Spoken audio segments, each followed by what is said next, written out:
Okay hi everyone. सो आज हम HCV का क्वेश्चन नंबर 44 डिस्कस करेंगे।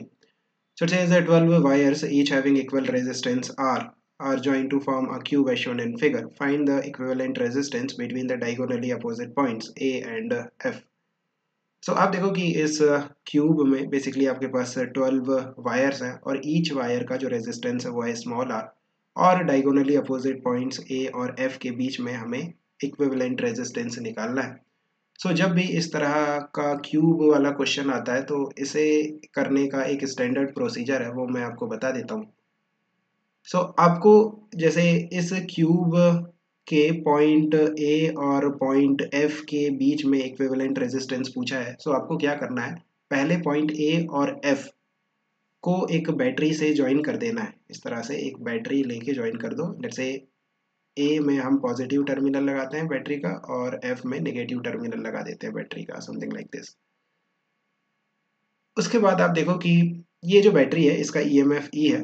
सो बैटरी के पॉजिटिव टर्मिनल से I करंट निकलेगा और इस तरह से जो I करंट है जब A पे पहुंचेगा तो ये जो क्यूब है ना, ये एक सिमेट्रिकल स्ट्रक्चर है।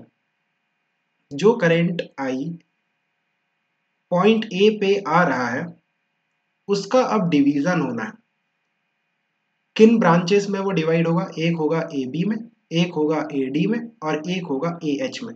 बाय सिमेट्री इक्वली डिवाइड होगा। सो जो I है उसका I/3 जाएगा AB में, I/3 जाएगा AD में और I/3 ही जाएगा AH में। अब देखो जो बैटरी है वो पॉजिटिव टर्मिनल से जितना करंट सप्लाई करेगी उतना ही करंट रिसीव करेगी नेगेटिव टर्मिनल से। ये मीन्स यहाँ पे जो करंट आएगा नेगेटिव टर्मिनल पे बैटरी के वो कितना आएगा, I। सो F से जो करंट निकलेगा मीन्स F से जो करंट एग्जिट होगा वो होगा I।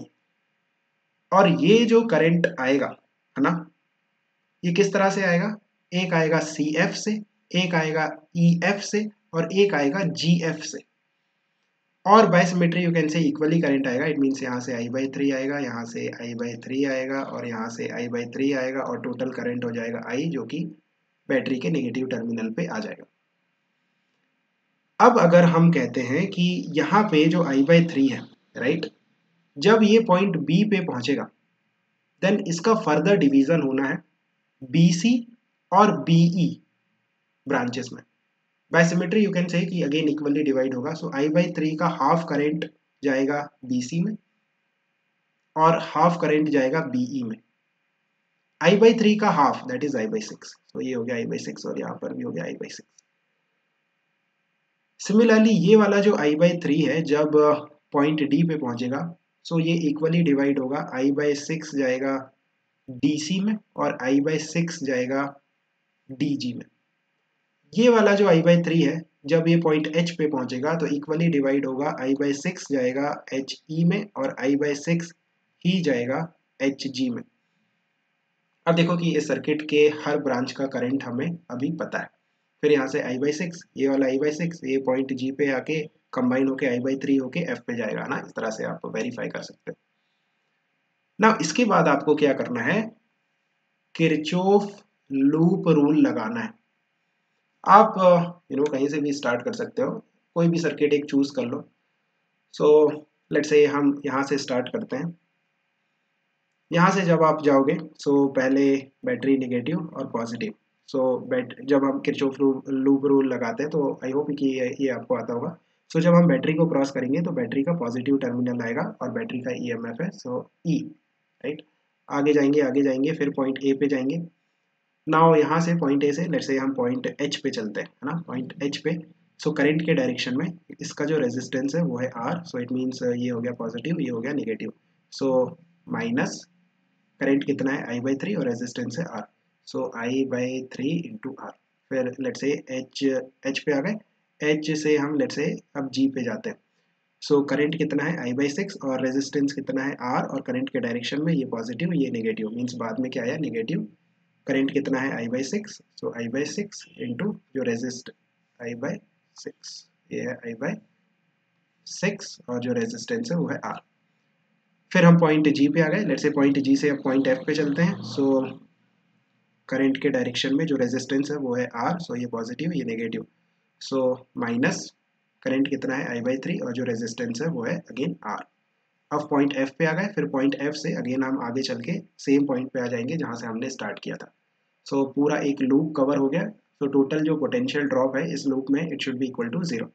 इसको आप सिंप्लीफाई करो, so E is equal to IR/3 plus IR/6 plus IR/3।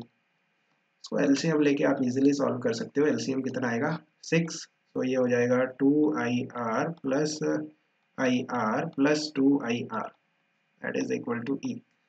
यहाँ से 5IR/6 that is equal to E। ये हमारे पास इक्वेशन आ गई। नाउ इक्विवेलेंट रेजिस्टेंस का मीनिंग क्या होता है कि इस पूरे क्यूबिकल स्ट्रक्चर को मैं एक सिंगल रेजिस्टेंस से रिप्लेस करना चाहता हूँ, सो दैट अगर मैं सेम बैटरी लगाता हूँ तो मुझे सेम करंट मिलना चाहिए। इस पूरे क्यूबिकल स्ट्रक्चर को मैं एक equivalent resistance, single equivalent resistance से रिप्लेस करना चाहता हूँ, सच दैट अगर मैं सेम बैटरी लगाता हूँ तो मुझे सेम करंट मिलना चाहिए। मीन्स इस पूरे क्यूबिकल को मैं क्या करता हूँ, एक आर इक्विवेलेंट से रिप्लेस कर देता हूँ, और अगर मैं इस आर इक्विवेलेंट के अक्रॉस EMF E लगाऊंगा तो मुझे सेम करंट I मिलना चाहिए। सो इस सिंपल से सर्किट में जो इक्वेशन बनेगी that is E is equal to I into R equivalent. अब देखो ये जो I और E है ये सेम है, राइट, दोनों सर्किट के लिए सेम है, या फिर आप कहो दोनों इक्वेशन के लिए सेम है।